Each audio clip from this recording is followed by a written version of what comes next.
Hey everyone, so welcome to the Banh Chronicles podcast. I am your host, Randy Kim. So today I'm joined by a really good friend, and her name is Vanny Whitchelo. Vanny is the host and producer of Khmer Voices, a podcast shining a spotlight on achievements of the Cambodian diaspora, while sharing stories of resilience, healing, and impact. Since launching in October 2024, the show has been recommended by Apple Podcasts and ranked among top podcasts for hundreds of listeners. Vani is passionate about using storytelling to uplift communities, preserve culture, and drive meaningful change.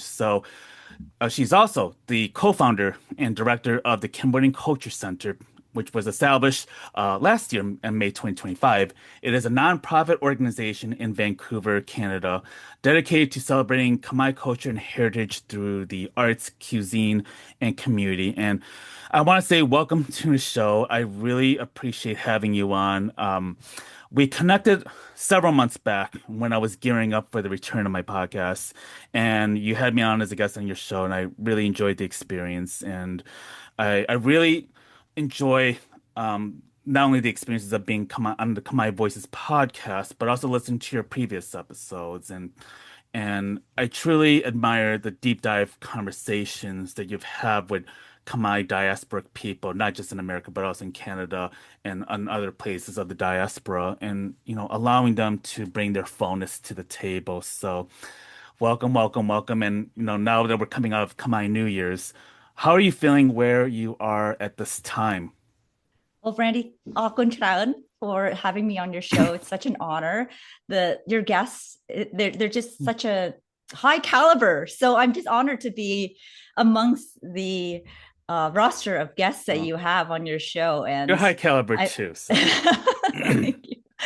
But in terms of how I'm feeling after Khmer New Year, I'm feeling awesome. It was the first time I celebrated Khmer New Year in a long time. Mm, I'm just in this phase of rediscovering my heritage. mm, And I thought it was important to obviously celebrate Khmer New Year. So I went to the Wat this year with a couple friends, and I, I didn't go in previous years because I felt disconnected to it.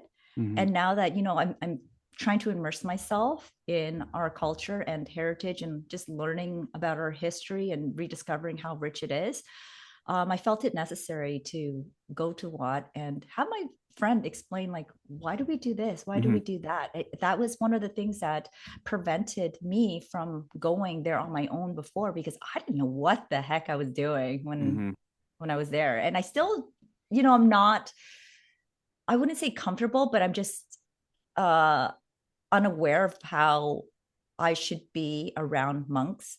I don't mm, know it's basically a different language when you speak to them. mm, So I'm not really well versed in that. mm. But yes, it's been fabulous just reconnecting.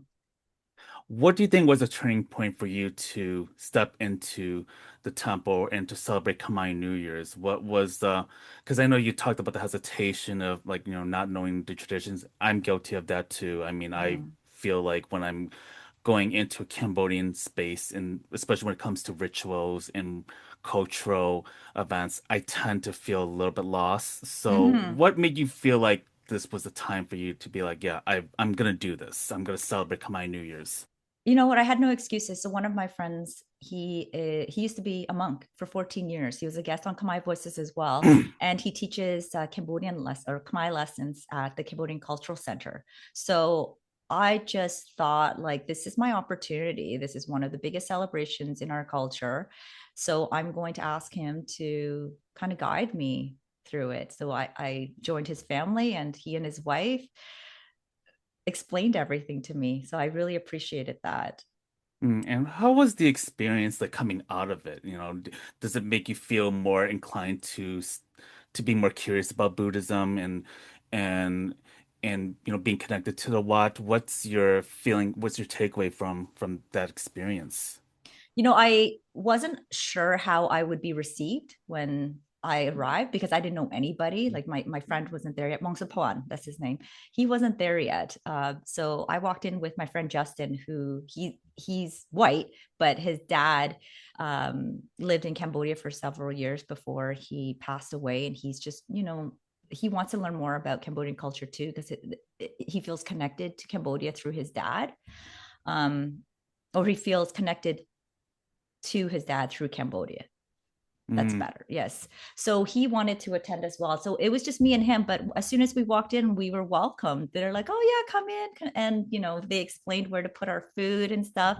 mhm, Um, so coming out of it, I felt like I had really no reason to feel hesitant about going because I just, again, I felt like I didn't know what I was doing. I was lost, but, just showing up, there were people there to help me, even though my friend Bang Safwan wasn't there. So mm, I felt very welcomed. And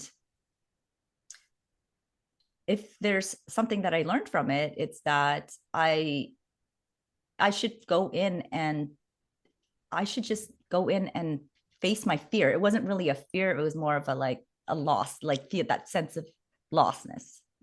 So I should mm. just go in and just kind of discover anyways, because of what's the worst that can happen. Yeah, yeah. And I think this is great that you took a deep dive in because I think when we live in the diaspora, we feel this loss. We feel this loss when we meet other Khmer folks who are um, who are from um, like whether we visit the homeland, whether we interact with Khmer elders, I think that there's always this reminder of this language loss and that there's Mm-hmm. this sense of like I don't know where I really belong in this. I don't feel enough of this or Mm-hmm. enough of being Khmer. I don't feel enough of, being a Canadian or an American in this case too. So it's like you're in this weird purgatory space of like what do all my identities mean? Does it feel like a watered down version of me? And I think that we have to come to a place of like not having to deal with gatekeepers of the community that, says, well, you're not doing this right, you're not doing that right. Well, who are you to judge that? And I think that what I think about is like leaning into the abundance, leaning into the community that are willing to support you. And I feel like the last several years, whether it's in the Khmer community or in the Vietnamese community, I've been able to be the recipient of that grace and being able to ask silly questions Mm-hmm. and not feel like ashamed of it. And I think it's very powerful because you and I are like similar in age, and I think that, we've already crossed the 50-year mark from the fall of Phnom Penh to now, and our elders, our parents' generation are slowly dissolving away. And how do we handle being stewards, right?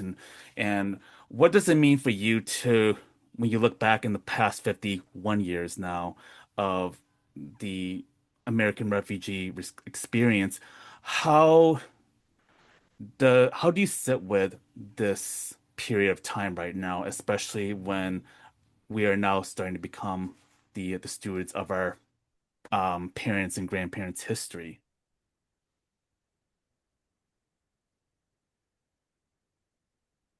I feel like we're in um, what Satara calls the Khmer Renaissance right now, Hmm. where we're learning a lot about our past, and we're learning how friggin' badass we are too. Like I remember when I was in Lowell, I was doing a walking tour, and the guide, he is of, I want to say he was of Irish descent, or he was white.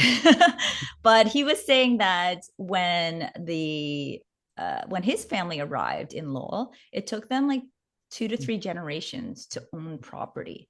But the Cambodians, when they arrived, it was the same generation, one generation to buy a house, because we were very resourceful, and we came together and lived in multi family Units. homes. Hmm. Hmm. Yeah. And saved our money that, and pooled our resources and saved our money that way, and able to buy property and become homeowners. So it just showed me how that was another example of showing me how, how we came from nothing. Mhm. Basically, we came from nothing. Like the during the genocide, that's what happened. Everything was taken away from our families. Our Mhm. culture was 90. They estimate that 90% of artists and creatives were killed during the genocide. So it's pretty amazing 51 years from now what we've Mhm. been able to achieve. And I'm highlighting that in my podcast, My Voices. And I'm just so excited to be part of this like transcontinental shift in how we view ourselves as well. And I'm seeing a lot of uplifting in our community because growing up, there was a lot of that Mhm. crabs in the bucket mentality where there's a lot of jealousy happening. And if Mhm. someone was achieving some sort of success, we can't just be happy for each other. We were talking behind each other's backs. Whereas Mhm. now, uh, some of that still happens, but maybe because Mhm. I'm not surrounding myself with those sort of people, I don't see it as often. Mhm. And that's sort of energy that I want to put out in the world. And I see a lot of creators like you and Zatara and Dorothy and all my guests on My Voices. That's the sort of energy that we want to put out into the world too. So I'm excited for the next 50 years beyond this too. Yeah, yeah. And also with Come My Voices, I'm curious about the genesis of getting it started. And what Mhm. did you see with the podcasting landscape at that time when you were about to start Come My Voices? Like, what was the motivation that brought you to that? What was the motivation that brought that platform in? Yeah, there was no sort of like turning point or like one specific event that happened. It was more of like a amalgamation of different things happening in from like COVID. I would say it started at Mm-hmm. COVID, but the the formation of the podcast didn't happen until 2024. So, during COVID, Hmm. everything was closed. People couldn't go into the office. So I was working from home. My husband was working from home. I had a 2-year-old. I was pregnant as well at that time. And I was sitting in front of my computer, like while my daughter was in front of the TV trying to get work done. And it just didn't feel right. I thought it was only going to be 2 weeks. Then it became like a month. It became 2 months. And I was just like, oh my gosh, like, what is the point of life? And, during that time, Hmm. the Black Lives Matter movement was happening as well. So I have to give credit to um, African Americans Hmm. for their push in advocating for themselves and for the rest of us. It really, I resonated, like what their struggles really resonated with me. Like I like to say that when you tell your stories, even though you're sharing it from your perspective, other people can see the humanity in that too. So it connects more people than you actually think. And that's what happened when um, the African American community shared their stories more loudly. And I remember hearing someone say, like, I'm so tired of connecting through trauma. Hmm. I want to connect through joy because this is look what we've been able to accomplish. We were enslaved people, and look at us now. Like we have so many successful stories to share, so many stories of joy. Why can't we connect through that lens? And that really struck a chord in me because I felt the same with Cambodian people. Like, yeah, we trauma bond too, Hmm. right? And obviously we have to talk about that, but I just was so tired of feeling this heaviness every time I spoke about being Cambodian. It was always connected to the genocide. Or if we really wanted to be excited and proud of our history, it would be about Angkor Wat. Hmm. And that was like years ago. But I'm like, you know what? I know some kick-ass people. Like I want people to know us from that perspective. Hmm. So that's how, in the next over the years, I started My Voices. Like I was thinking like, oh, maybe I should start a blog. And I'm like, oh, do people read blogs? I don't know. But I Hmm. think blogs are making a comeback now, right? Yes. um but at that time I wasn't really sure about blogging. And then I was like, you know what, I was listening to a lot of podcasts, and there were some fabulous podcasts out there as well, especially with the Asian diaspora. Mhm. But as you mentioned when you first came on my podcast, that you're excited to see me because during COVID there were a slew of podcasts, Mhm. but they have eventually dwindled down a bit.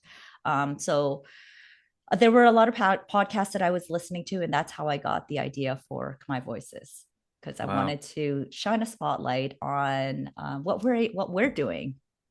Yeah, no, I think this is great, and thank you for, capturing the backstory behind it because it takes me back to that time of 2020. Like I started my podcast like in fall of 2019, couple months before COVID. Like I would have not known. I think it was just kind of like, okay, let's see where this project goes. I'm probably gonna keep it local. And Mm-hmm. next thing you know, once COVID happened, I felt like I had a little more time on my hands, and and also because I was trying to cope with grad school, so I'm like, okay, let me try to like not think of the horrors of this world, and I gotta keep myself busy. And but yeah, it's quite amazing to see what that platform not only what that platform can bring, but also like on social media too, because I think that at that time I started to connect with more Southeast Asians, fellow Vietnamese and Khmer folks, um, and I wonder, and I think I wonder about this a lot because whenever I see a Cambodian person out of nowhere, there's this excitement, like we were like, oh my God, you're Cambodian. It's kind of like that Spider-Man pointing, the two Right. Spider-Mans Yeah. pointing. That's exactly what it is because I get this kind of weird excitement. They get this weird excitement about it too because Mm-hmm. I don't feel like there's ever enough of us. I'm from the Chicagoland area, so our community's a little bit more insular and a little smaller versus like a Lowell or a Long Beach. Um, but yeah, like when I step outside into other community spaces, it's a whole breath of fresh air. But the Vietnamese community, I think it's kind of funny because I'm like, oh yeah, well, it's that excitement is not quite there. It's curious, but I mean, I get more excited about it because I wasn't around a lot of Vietnamese people in terms of being at school Uh-huh. and do my college years. But but my other Vietnamese peers are like, oh yeah, well, I'm around Vietnamese people all the time, so Yeah, it's yeah. it And is there's kind of funny. Mhm. there's also more Vietnamese people in the diaspora, right? There Well, is. in general, like there's the population of Vietnam is a lot more than Cambodia as well. Yeah. And were there other Khmer diaspora content creators that you were following, and what did you observe from the lens of the Khmer and Southeast Asian podcasting landscape? What did I, sorry, what was the last question? Yeah, like what did you observe from your lens of the Khmer and Southeast Asian podcasting landscape at that time? Well, excuse me. There was Dorothy from Death in Cambodia, Life in America. She shared her dad's story on the Hmm. podcast. So that was like really focused on the genocide. And I think that's absolutely necessary because we Hmm. still don't know details of what our parents went through during that time. Um, but again, her podcast was focused on that, right? And Hmm. I don't have the I don't think I am equipped to do that. Like Hmm. I probably would have gone into a depression if I were to Hmm. do something Yeah. like that too. And I know that she did the work to get through it. And Satara, he was more of what I was kind of going along with, like celebrating our culture. Hmm. Satara from Khmer Renaissance. So I saw what he was doing on Instagram, and I wanted to do something similar for my voices, like have that sort of similar energy, that pride, that celebration. um but in terms of, yeah, Southeast Asian podcasts, a lot of it was about discovering identity, and I think Hmm. that's something that you can't really like get away from Hmm. in our culture. Well, in our, I'd like to say third culture, because we're in this unique position where we understand both parts. We understand like life in Canada or the US Hmm. and life in Cambodia somewhat, because our parents brought that over with them. Hmm. Yeah, like what what kind of like tells me about this experience is I think when we talk about Cambodian experiences, the first thing that comes up is the Khmer Rouge genocide, and to outsiders, if they know about Cambodia, that's a big if. Mm-hmm. It's usually turns into the genocide, and it's Mm-hmm. it's kind of like we get this weird, awkward silence, and what do we say to that? Yeah. Because that's how we oftentimes begin our conversations when it comes to the Cambodian experience or with a Cambodian person for that matter.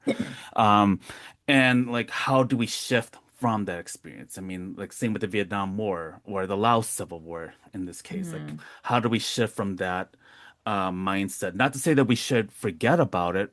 No, you can't forget about it, and we shouldn't be allowed to forget about this part of history that affected our generations of family. But what do we tap into that we're very proud of? And what joys were you seeing? Because I know that you had talked about Khmer Renaissance, which shout out to Satira. I think he does some great, abundant work there. And, Dorothy and Khmer collectives and so forth. But what joys were you seeing that you're like, wow, this person or this community is doing some really fantastic things that we really need to highlight? I have to give props to the Long Beach community because I see them on social media. I'm like, man, I have serious FOMO. Scenes here. So I get inspiration from that too. Like, mind you, they have a larger population of Cambodians there, but that doesn't mean that we can't celebrate ourselves the same way in smaller Cambodian communities. Um, I've Based on my interview with guests, I noticed that like people when they reach a certain career level or career status or title, they feel like it's not enough. Mm, And that's what I was feeling when I started My Voices too. I'm like, man, my job is fine, pays the bills, whatever. But like, do I, it doesn't, there's something missing. Right. mm, And a lot of people that I've come across, they want to um, do more for our community and shine a spotlight on what we're doing too. Not necessarily like in the same way, but they want to bring attention to like what it means to be Khmer. They'll wear like Khmer textiles mhm, and um, they are taking Khmer language classes or implementing Khmer language classes or creating music, creating art, and being unapologetically Khmer. And if you don't know where Cambodia is, let me tell you about it. mhm. Um, Yeah.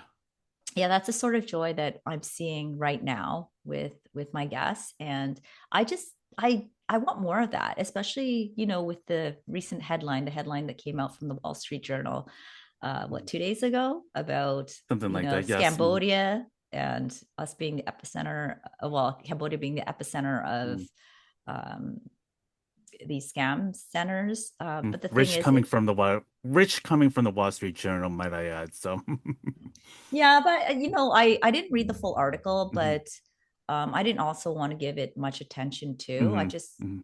in terms of, I didn't want to bring traffic there. That's Right. that was my point. I'm like, but based on what I saw and what people have summarized, my friend, he said that he actually read the full article. Is like, it's not true, but it's not fully true. Mhm. And we Like should be they tagged with the stereotype too. exactly they like it's all across Southeast Asia. Hmm. There has and Yeah. there's um complacency in other countries as well. Hmm. And to only focus on Cambodia is, in my opinion, contributing to the negative narrative that some nationalists, I won't name what country, are spewing about Hmm. Cambodia. And I'm not about that. Like, I'm not about like creating division. Hmm. I want to shout loud about who we are and not constantly be on defense mode. Yeah, and I think what I've learned maybe a couple of years ago, if you remembered, there was a time where Vice magazine the Vice News was featuring a white man who used the photos of the dual slang civilians that were, getting murdered and colorizing them, putting smiles on their faces. And, being on the board for the museum at the time, I wrote the statement, and that got passed around quite a bit. And then there were more Cambodians starting to speak out. And I felt like maybe this was the first time in my own experience that we're seeing our own people standing up and demanding accountability. It wasn't just the people in Cambodia, but it was also the diaspora really rallying around and being like, no, this is very wrong. You're stealing, you're creating a false Yep. narrative, Hmm. and especially from a non-Cambodian perspective, it was very problematic. And I think that made me very proud to see that, we're not like, because I think for a time we were taught in some ways to not create noise because when you come from a genocide and then before that war and then colonialism, you know, Silence is survival. silence is survival, right? And then, but there comes a time when how long can silence protect you at this point? Hmm. Because it won't Hmm. protect you at the end. And Yeah. so I think that was a very bold move. So yeah, I think what we're seeing with Wall Street Journal is kind of like it's just kind of like a continuing response of how we have had to stand up for ourselves in these moments when people are painting a narrative without consent and Hmm. without the full context. Hmm. Yeah, and that's why it's so important for us to continue to create. I want there to be so many more Cambodian content creators. You don't have to be on Instagram. You can create in any way that you like. And it Mm-hmm. doesn't, you know what? I shouldn't even say content, like create, write books, Great. create podcasts. Um, Pop-ups. yeah, pop-ups, just make ourselves visible. Let us be the people who tell our stories rather than having a um, dominant media dictate who we are. Because Mm-hmm. I remember Keith Narrow on Instagram, he wrote a Mm-hmm. really good post about like saying like little by little, if we all contribute to the storytelling, that will help shift the narrative of who we actually really are. Like coming Mm-hmm. straight from us, that's truly reflecting who we are. But when we have these other people writing about us, and you know they're not really truly reflecting us as well. And like you said, there's no input from the actual people that they're writing about. Like that's completely harmful to us. Mm-hmm. So yes, call out to more creators out there. Just go do it. Get Yeah. our stories out there. I wonder about your experiences like living in in the Vancouver community. I went to Mm-hmm. Vancouver like a year ago around this Mm-hmm. time, and what can you describe about the Cambodian community or the Cambodian experience in Vancouver and throughout Canada? I know that's a huge country we're talking about here, but more locally from where you Yeah. live. You know what? I grew up in Ontario, in Hamilton, Ontario, which has a larger Cambodian community. There's two Watts there. Two, I think. Yeah. Um, there's two Watts here in Vancouver as well, but I think the population in the lower mainland of British Columbia is only about 2,500 in Metro Vancouver. So we're not a big community. Um, I wasn't immersed in the community, and I don't even know if I am. I'm sort of like just kind of dipping my toes in it now, I think. Um, we started the Cambodian Cultural Centre last year because we wanted something that where people could feel safe. They don't have to feel like they're being criticized for Mhm. not knowing the language, not knowing the customs and traditions, and people who are just inquisitive about our culture. Um,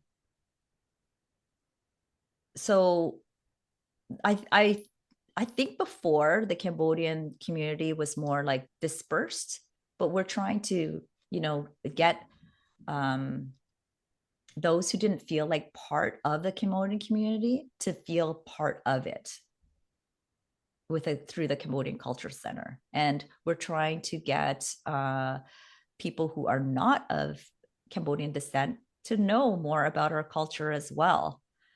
Because um, we're really good at like we're really good at getting media attention, I have to say. Mm, mm, Like we've gotten local and national coverage for the center.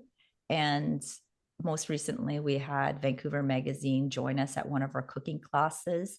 And they're all about, food and dining and stuff. So it really worked out for us that Nobuchak was highlighted in mm. that. And I honestly think that Nobuchak should be like our national dish instead of the amok. But Yeah. anyways, yeah, in terms of like how the Cambodian community is in Vancouver, I think we're becoming more unified now.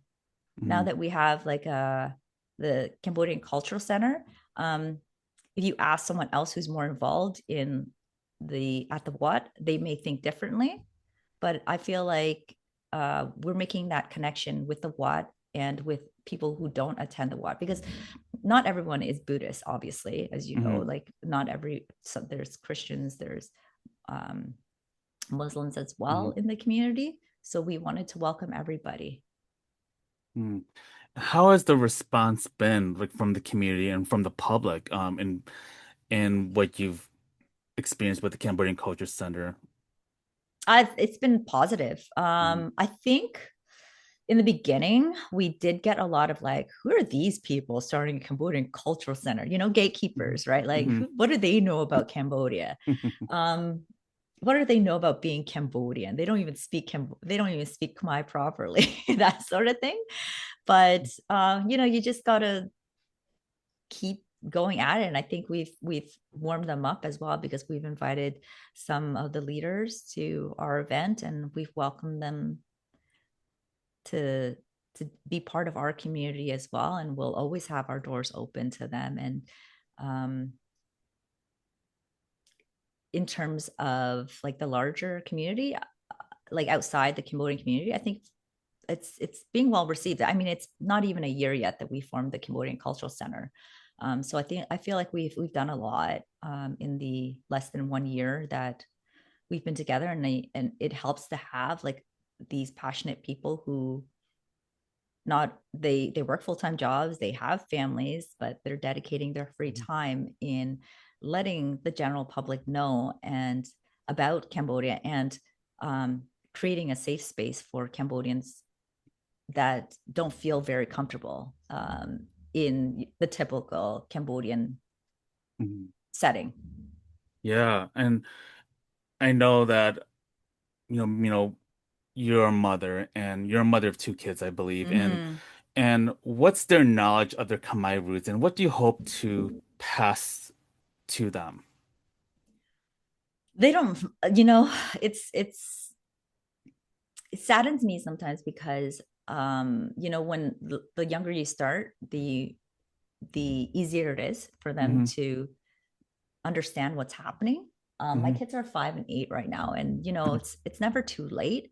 Hmm. But they're slowly getting there. Like I bring them to the Cambodian Cultural Center when I have my language classes, when we have our daytime events.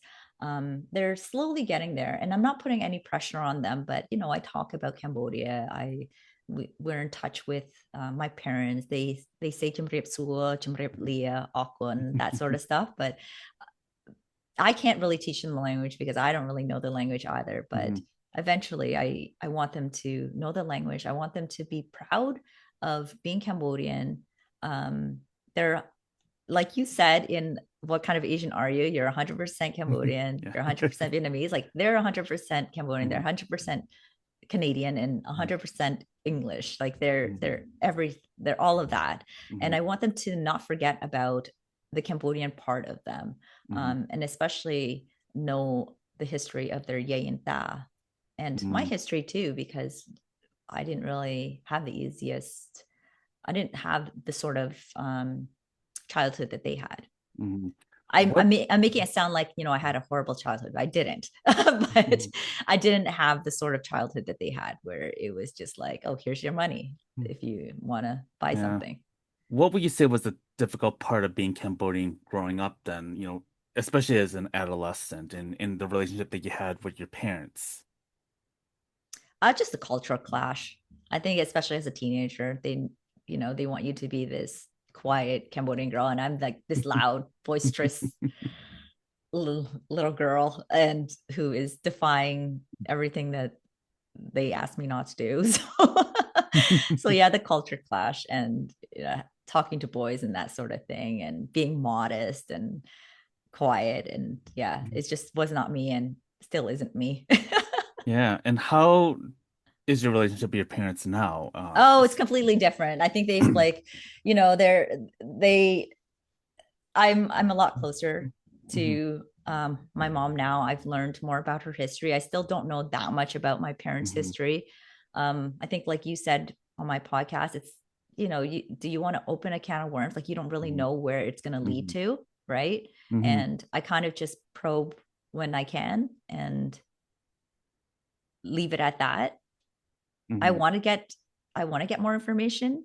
Um, I just don't know how to approach it yet, and I want to get on mhm, record because my I want my kids to know about their history too.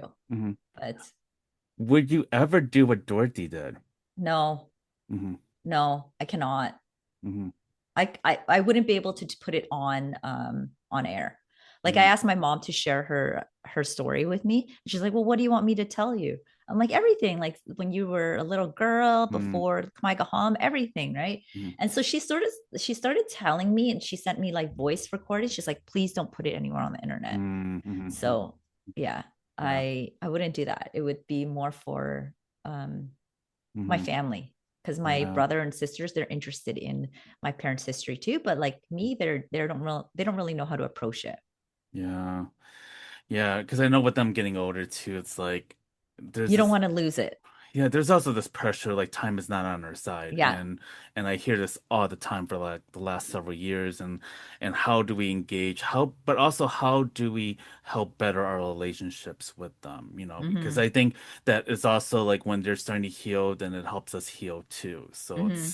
it's it's a crossroads that our community is going through right now Mm-hmm.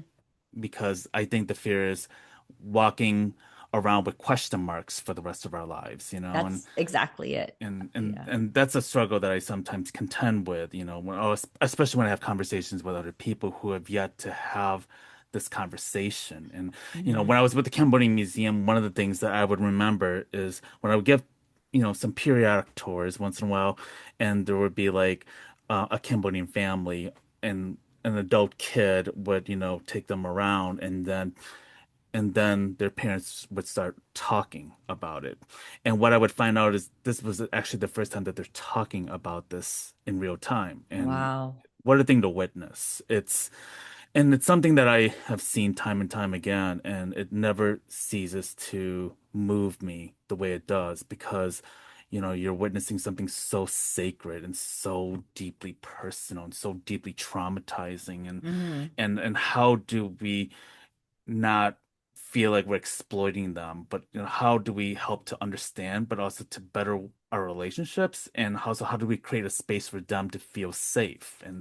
And it's hard because anything as they get older, sometimes the PTSD, when they get older, they lose some of the filter, and certain things will come out of nowhere, and yeah, I think that certain things. I don't think there's a clear-cut answer to that, but No, I there just isn't. hope, and there is not, I mean, there's no uniform way of, bringing it up. And you just Mm-hmm. hope that they're in a position to do it and that whenever you're ready to receive it, or whenever they're ready to share, I hope that people are ready to receive it with kindness and compassion. Mm-hmm. Um, My girlfriend, she's Vietnamese, and her father passed away. And so after that, she started talking to her mom about her mhm, childhood, mhm, because she realized she didn't really know anything about her mom's life either. So she mhm, started like asking her mom, but candidly recording the conversations mhm, so that her mom doesn't feel like she has to filter anything, so she feels at ease, so she's comfortable. And she is she when she told me, she was like excited that she was able to capture these stories, because then she can share them with the rest of her family and share them with her sons as well. mhm.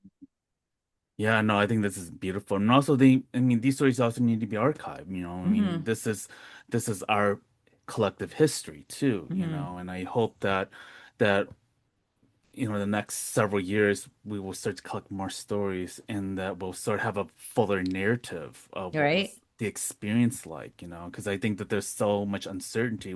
There's a lot of, unfortunately, not a lot of stories that came out of the Dangrek genocide, the second genocide that Thailand committed. And I didn't know about it until like 2 years ago. Yeah, Mind same. you, mind you, I've been with the Cambodian Museum for like a number of years. I've been around a lot of Cambodian diasporic leaders, and It was that never had talked never, about. it was never talked about until like less than 2 years ago. And I'm like, and I had to research it, and Did you find it on the did you find it through the documentary Ghost Mountain? I didn't get a chance to watch it because I don't think I'm able to do it. Oh.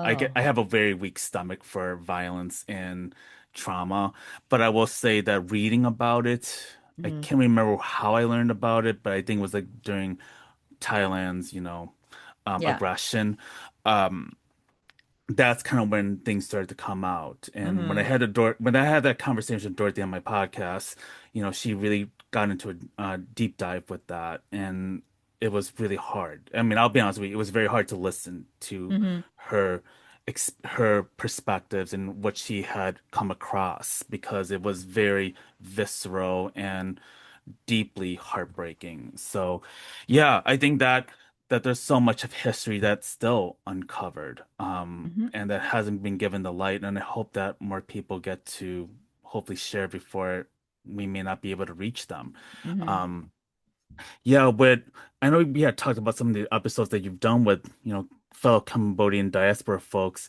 What else have you seen like from their experiences, especially from the US side, because I know you're based in Canada. What have you learned about those folks, and how does it in a way um, stand in contrast to your own experiences? Folks in the US versus Like, Canada. yeah, hmm Yeah, I think it depends on like what part of the US that you're talking to, because hmm obviously, like Long Beach, um, completely different experience from people in, say, Minnesota. I think in Minnesota is more similar to what um, people in, say, Edmonton or hmm Calgary experience. There's a small population, but not huge. Um, and it was mostly white people. hmm In Vancouver, I can't say what it was like growing up in Vancouver, but I know that it was pretty rough for the Cambodian community here as well. hmm In Hamilton, it was the same. Um, I grew up in these low rise buildings. They're like hmm walk up apartment buildings, like 4 levels, and a bunch of Cambodian and Lao and Vietnamese people lived there. And at that time, I didn't know it was kind of ghetto, but because you had enough food to eat, you're Yeah, with your friends and stuff, and you don't know any better, right? But right. then driving through the city and stuff, you see other parts of the city and how people have single family homes and yards and stuff. You're like, wow, I want to live there. hmm Um, but I forget the question now because I'm busy Well, reminiscing. Well, no, I think that because I think everyone's experiences is different. Like especially when you interview guests, where there are things that like maybe in a way surprised you, like, wow, I didn't know about this, or Mhm. didn't know about this community. I didn't know about that part of history. Mhm. Um, I did move to an area where there was more white people in high school, hmm and it was like an area that the city of Hamilton didn't want to. They wanted to, like, they didn't want to ghettoize like certain parts of the city, right? So they wanted hmm to disperse like lower income families with um, like the middle class. And hmm in high school, I lived in social housing, but it was amongst like the homes were amongst like homeowners as well, so like lower middle class homes, population. And it was mostly like around white people there, so I really felt out of touch with the Cambodian community there too. hmm And I think that my parents did that on purpose. They hmm saw that a lot of the Cambodian people were kind of getting into Gangs. gangs. Yeah. Yeah. We didn't have like I don't think anyways, a gang problem like in Long Beach and other parts of the Yeah. US, but there were problems too. hmm Like I don't I hear stories of drive-bys from guests that grew up in Long Beach and even in Tacoma because Salon was saying hmm that happened. Yeah. But I didn't ever experience that. But I have to say that I did experience violence in a different way. Like I didn't experience it directly, but when I was in grade 4, there was a robbery gone wrong. Like we lived in a hmm basement apartment, and it was like three Cambodian families, and then there was a laundry room, hmm and the there was like a little gathering happening at the apartment across from us, which was a Cambodian family. And then my neighbor, Cambodian family as well, she went over to the apartment across from us, but she just went over to the apartment at the wrong time. They were trying to rob the place, and then they shot her. And I didn't see that happening, but I saw the commotion, and my mom was like, trying to like not have me see it. And I was only in grade 4, and I didn't really process it then. Like I didn't know what was happening then, and I didn't know. Um, I don't know. I didn't really feel anything. I don't know if that makes sense. Yeah. It kind of I didn't. reminds me. Mhm. Go on. No, it kind of reminds me of this episode that I did with Rose Kun, when she talked about like growing up in the San Jose area, in the Bay Area, and her father was murdered by a group of Cambodian gang members that were breaking into his video store when she was 7 years old. And it's still very profound. I mean, I think it was one of the more tougher episodes I've done, but it was also a beautiful episode because she was able to share the idea of forgiveness, but also to find ways to heal herself, and to help her family through what was a deeply, deeply tragic story, and yeah, I think that it kind of resonates because I wasn't around a lot of Cambodian people during that time either, because I grew up in a fairly like you in a suburban area, and there were, I guess, reports of gangs like coming into the suburbs because what they'll do is they could rob like certain Vietnamese, Cambodian, Lao households because they would be afraid to call the cops, and Mm-hmm. the cops are likely not to care. And so, my school was worried about that at one point. So I remember as a 7, 8 year old, I was terrified, Yeah. for a while. Yeah. Yeah. I don't. Yeah. Just going back to just seeing my friend's mom like on the Mhm. floor by the couch. Mhm. Yeah. I don't know. Um, I remember writing like a short story about it in grade 4. And then it's sort of like I never really we never really talked about it after that. And it keeps Mhm. coming up in my memory every now and then too. And Mhm. I wonder sometimes like, oh, should I do like this internet thing where I try and find my best friend and see what Mhm. she's up to now? Because I know that Mhm. we kept in touch later in like Mhm. grade 5. I remember her calling and saying, oh, what's your teacher's name? Um, Yeah. her name, I mean, I don't know if I should say her name, but if Mhm. she's watching this, reach out Yeah. to me I hope so because I'd too. like to see what she's up to. She has an Yeah. older brother Mhm. and a younger brother as well. So I'm sure she has a family of her own too. But it would be so nice to see what she's up to because her dad and um, Mhm. her brothers and her they moved to Stockton where they had family. Mhm. Mhm. Mhm. Yeah. Yeah. I hope that you guys get to reunite. I hope that putting that out there into the ether would be Yeah. useful because you never know. You never know. I hope that Mhm. people will on social media sleuths out there, do your job. So, Yeah. you know, make that reunion happen. Yeah. So I know that. you are continuing the Khmer Voices. What are you currently looking to do so far with that podcast moving on for this year and also with other projects? I know you were talking about a newsletter, you're talking about, maybe a potential projects you're flirting with. So yeah, what does Yeah, it look like? man, I just want to get our stories out there and um the newsletter. So I sometimes feel like I don't have the right words to articulate what I'm saying. And when I slow down and write them out, it helps a bit too. So Mhm, that's what I'm hoping with through the newsletter.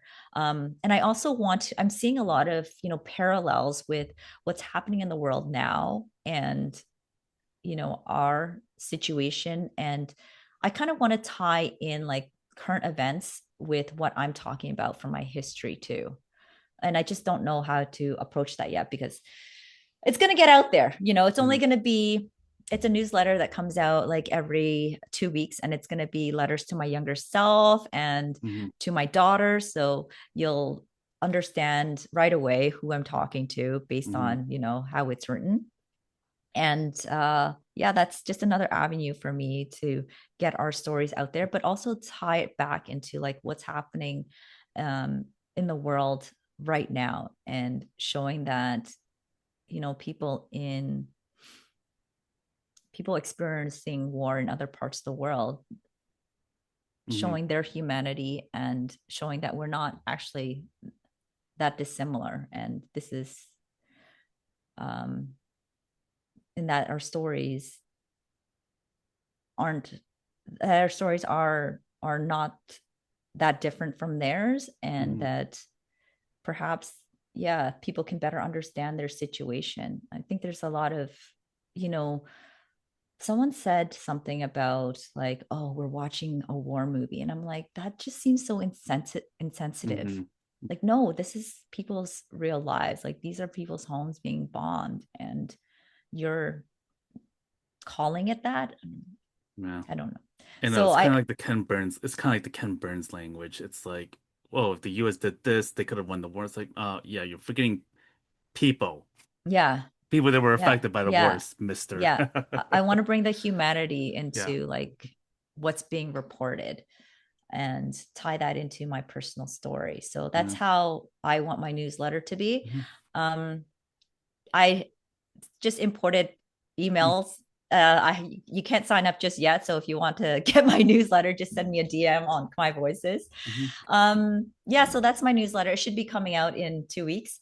And then I also want to start Cambodian Voices because a lot of people in the diaspora, not just the diaspora, like Mhm.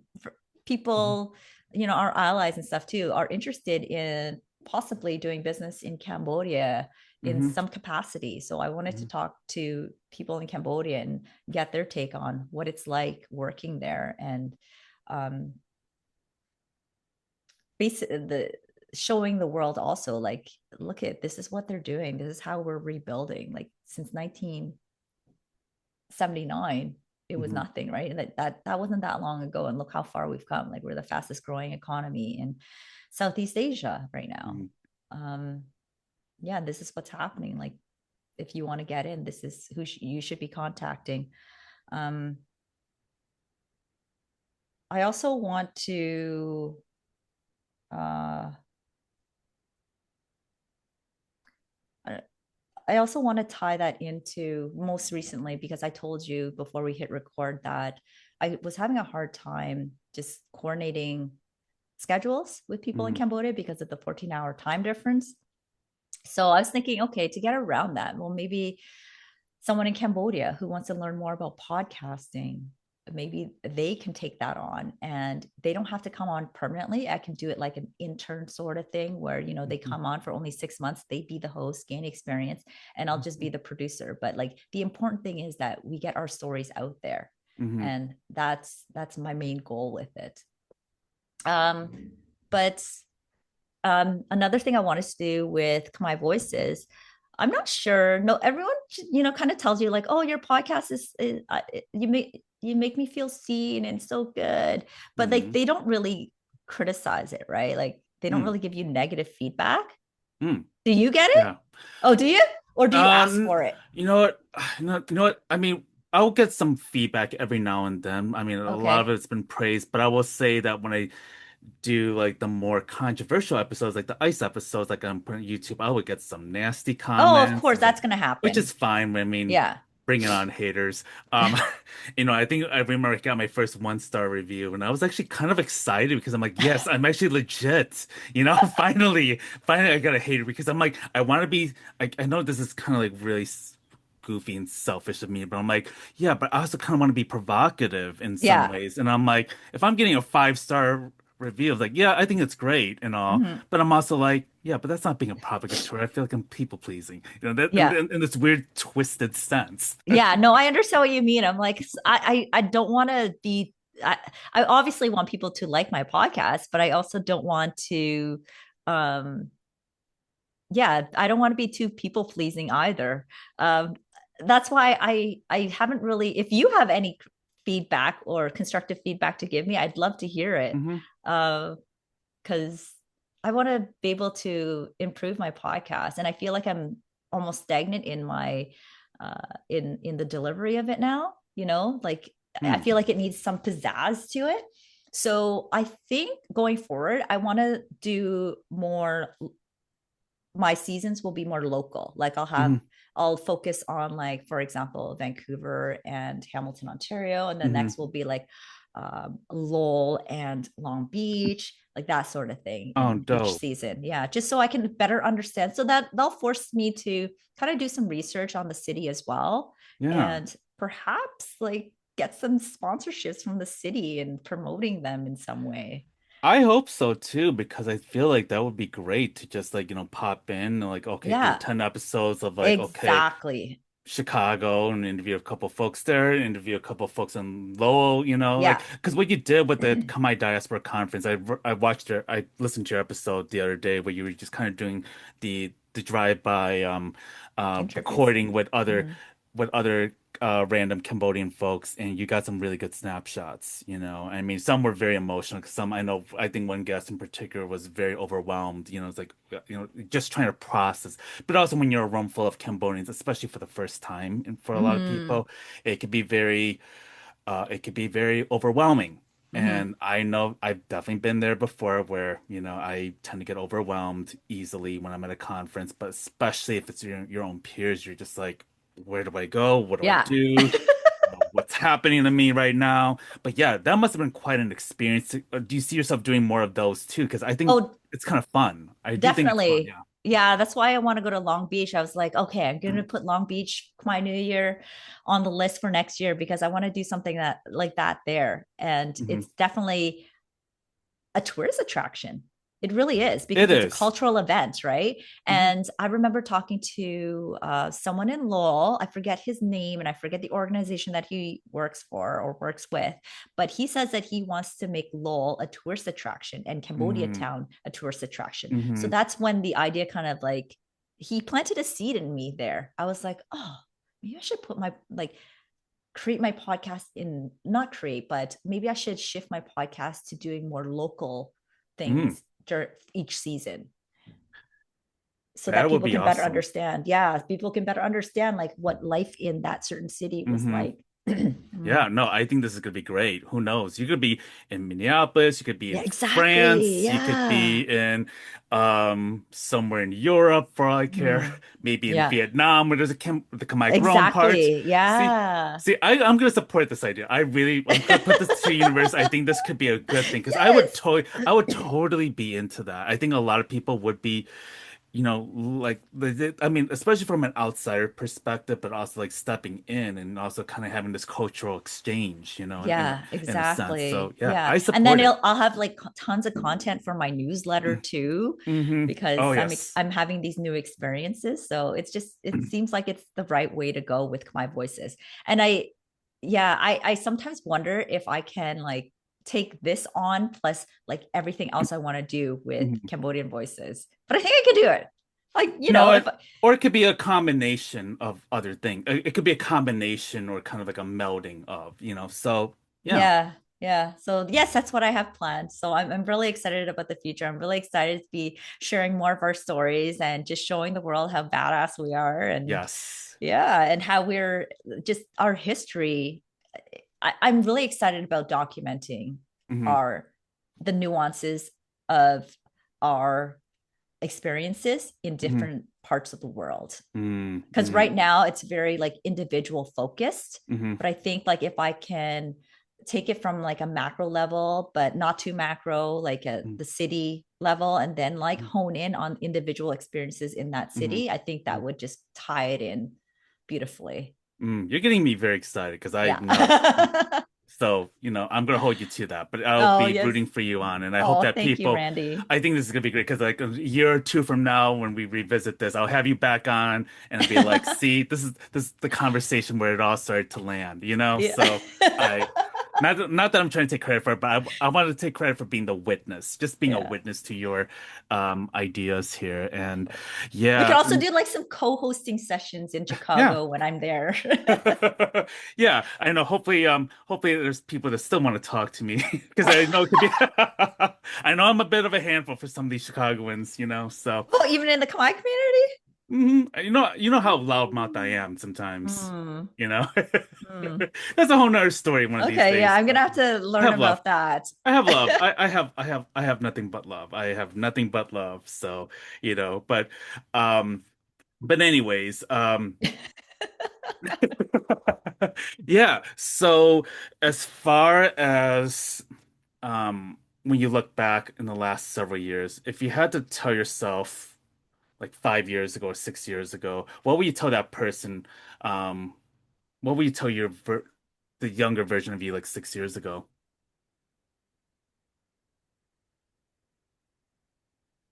And I don't want to steal Salong's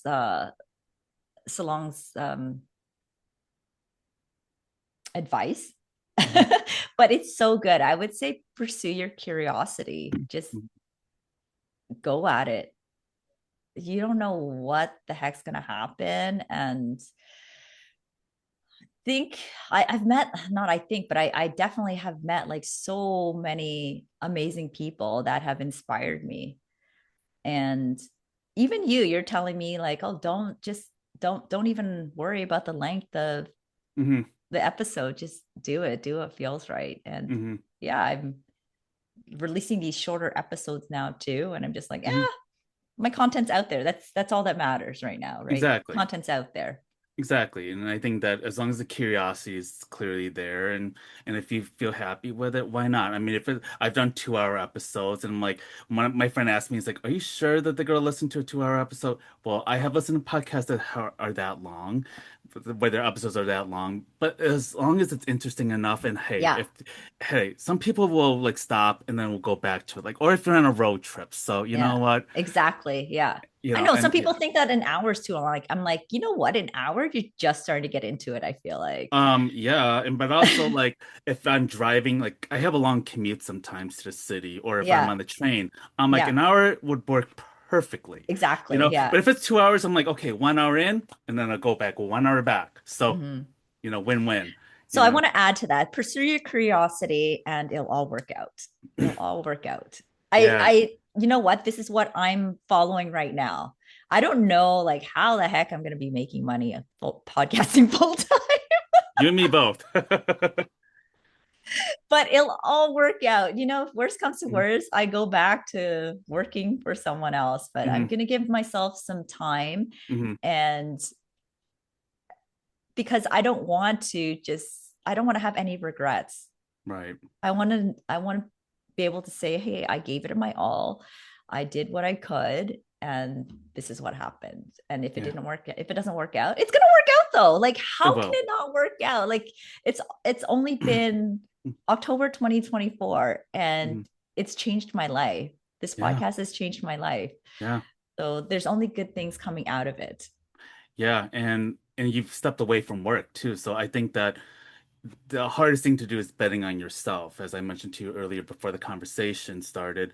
And I'm like, yeah, I'm in that mode for the past year. And it's like my creativity has been emerging. So I Mm, think that when you step away, all these ideas start to just Yeah. pour in. You Yeah, know right. what? I didn't have time to be creative. You have to be bored to be creative, right? Like you Hmm. need that boredom. You need that like Yes, the rest and yeah, you need the rest. Like you can't just go, go, go. And that's what I was doing. It hmm was like go, go, go, go, go. And then wake up early in the morning. And okay, if I could just work on the podcast for 15, 20 minutes, that's good.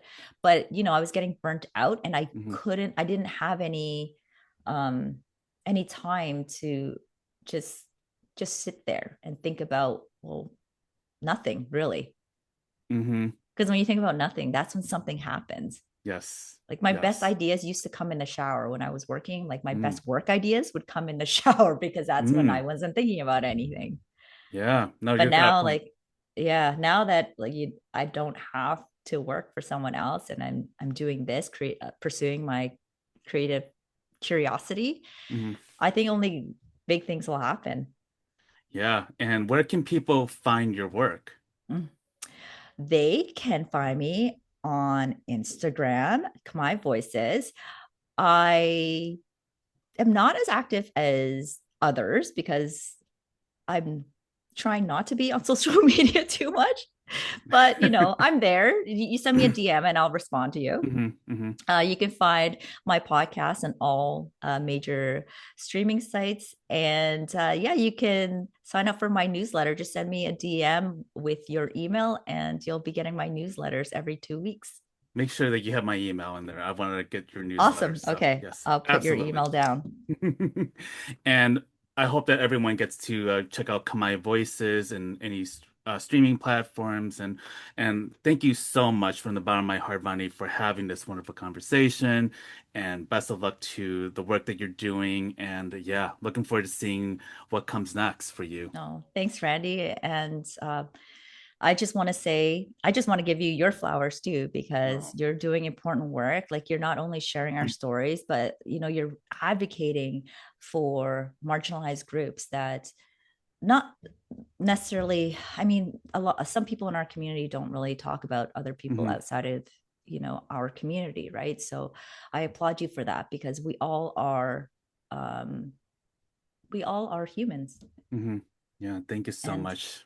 yeah, Yeah. you're doing some kick-ass work, and keep it up. Yeah, you two together, okay? All right. Thanks, Randy.